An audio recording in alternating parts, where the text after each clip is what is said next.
If you're thinking about adding lime to your barn stall, you need to watch this video. We're going to talk about the varieties of lime that are available and why you may or may not consider using lime and why we're using what we're using. Howdy folks, Reagan, Megan, and Deacon with the GWP Homestead. Last weekend we were down here in our barn stall and we spent basically all weekend cleaning this thing out. We let it get too bad and there was a ton of bedding in here. I mean, probably literally a ton of bedding. It took 9 trailer loads in total to shovel this thing out. Of course, we're doing it by hand because we don't have a tractor with a front end loader. Even if we had a front end loader, we can't get it in the stall. The doors are small, and you know what? Sometimes there's no other way to do this other than just with backbreaking labor. We got it done, and it's amazing what the difference is. But since we're down, not quite to bare dirt, we've had to add some straw back into the mix. We're going to be adding lime and then adding another little bit of straw on top of that. The two main reasons you'd consider using lime in your barn stalls are to keep pests and odors down. Pests can be anything. The main one we're concerned about with anything that could upset the goats' digestive system if they digest it for some reason. A lot of times goats aren't eating that close to the ground because they're very picky eaters, despite the old wise tale goats will eat a tin can. They won't. But main one would be flies and fly larvae, because they're just a pest. They get near the goat's eyes, they irritate the goats, they stress them out. You don't want to deal with it. Now, lime will also keep things like mites and other critters like that, but the main thing we're worried about are flies. The two primary types of lime that you're going to see whenever you go shopping for these are hydrated lime and garden lime. Now, hydrated lime is the strong stuff. You'll find it in a lot of different places, and at least from what I can tell in my experience, it's relatively inexpensive. Now with garden lime, that's the stuff that you'll put in or around your gardens to keep pests away. But based on my research and from what I can tell, it's pretty ineffective in really doing much of anything. So what we've settled on, we're going with First Saturday lime. So I found this first watching Shark Tank. We love Shark Tank. My daughter loves it, although she doesn't understand that there's no sharks on it. But anyway, so after I seen it on there, we had just moved to the farm actually, so I had looked it up just to see, hey, what's going on with it. And one thing I liked about it is it's animal safe. So my chickens can dust bathe in it, and it helps keep the bugs and stuff off them. Some people actually put it, if they make their chickens a dust bath, they put it in there to help keep all the pests and stuff off them. If they dust bathe in it, then they're going to track it around the area. It's really good for fleas and ticks in your yard. So, you know, we live where there's ticks. Like, it just is what it is. So that should help with our tick issues, too, on the kids and the dogs. This is completely safe for all the animals, which is great, because obviously we're putting it on the barn floor. You can put it on the ground and then put bedding on top of it, or just straight on top of the bedding. Either's fine. So that's one thing I liked about it. I also like, this is really cheesy, why they named it. So you remember to do it monthly. You do it the first Saturday of every month. We did sign up for a subscription. With doing the subscription, we got a discount. So that's always a plus. And this is the 20-pound bag, which will last us a long time. This isn't a sponsored video or anything. We bought this with our own money. We just thought this seemed like a great product. It's kind of in the middle between the hydrated strong stuff and the garden lime, which may or may not be effective. This is supposed to be safe for the animals, safe for, you know, being around our family. We're in here doing whatever, you know, and we've got money invested in these goats. We want to take care of them. One of the other hazards with using hydrated lime is when that stuff gets wet, it can be really caustic and burn skin, eyes, anything like that.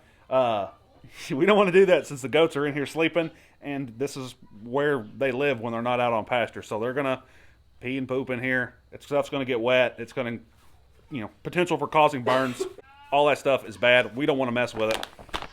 So that's why we're doing this. So I'm going to get to work spreading this stuff around on the floor, bring you along, and when I'm done, I'll talk about my first impressions once we get this bag opened up.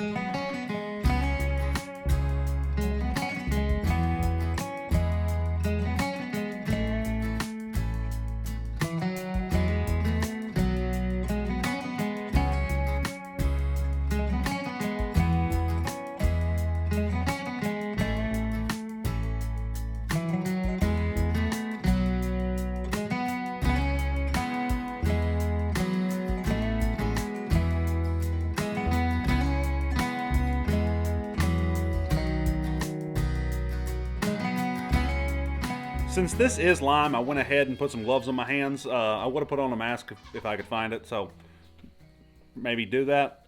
I'm sure if you went to their website, they'd tell you whether you needed to or not. I didn't. If it's, you know what, it's on me at this point. It's on me, okay? The lime did come with this little paper scoop. It's compostable. If that's good to you. Another reason people like to use lime in their gardens, for example, is because you can maintain your organic status of your garden if that's something you're into. Now, here on our farm, we don't, it doesn't matter to us. But if that's something you care about, feel free to look more into it. And I used about half the bag putting all this on there. I may have needed more. I just went for the sprinkle application, and on the bag, it's not printed about how much you need per square foot for the sprinkle application. So, just kind of went by feel, gave everything a little gentle coating of lime. We'll get some more straw put down in here, and we'll bring the goats in, see what they think.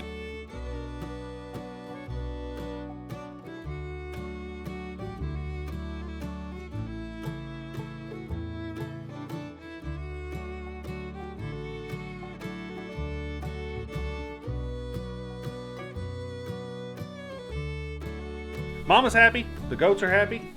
I'd call this a success. So Cashier is one of the bucklings that was born on the farm. He's one of Bonnie's boys, so he's a meat goat Nigerian dwarf cross, which, talk about a breed nobody desires, but hey, it's what we got. My shirt. Goats, right? This was the culprit. This is Oscar, the culprit behind the shirt chewing. Cash and Oscar, go cats. We've also got Rip and Casey, who are our Nigerian dwarf boys. We're going to try and find them homes as intact males coming up real soon. We took nice pictures of them today, so that's Casey. So we're going to be downsizing our herd, basically just the kids that were born this year, here before too much longer. That's just kind of life on the farm, right? We have them, then they move on to their new homes. The boys, we keep who we want to keep, we get rid of who we don't want to keep. And of course, the big news that's coming up real soon. Bonnie and Clyde have a very important date. We'll leave that there. Rip. He has blue eyes.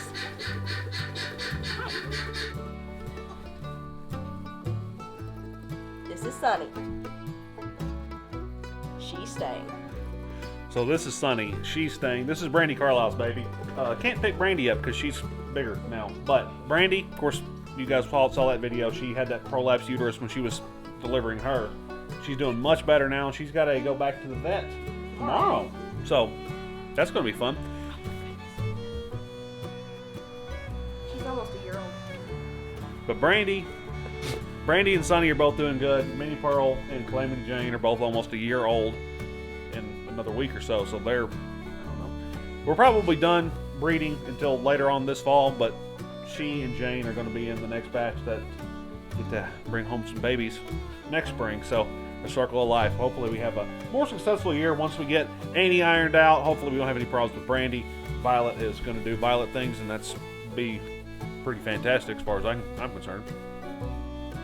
But there is a lot going on around here. Appreciate you guys being here with us. We kind of fell behind a week on our video, so appreciate you sticking with us through that. Life happens. Give us some breaks right now. We've got T-ball 2 nights a week. We have baseball 2 nights a week, different days of the week, and then we have church. So during daylight hours, there's not a whole lot that can happen around here, but that's all right. The days are long right now, and we wouldn't have it any other way. So thank you guys so much for being a part of our lives here on this little thing that we're doing. I think it's high time I go inside and eat some supper. So I'm Reagan. That's Megan. This is the GWP Homestead. Hope you learned something today. Hope you enjoyed it. See y'all soon.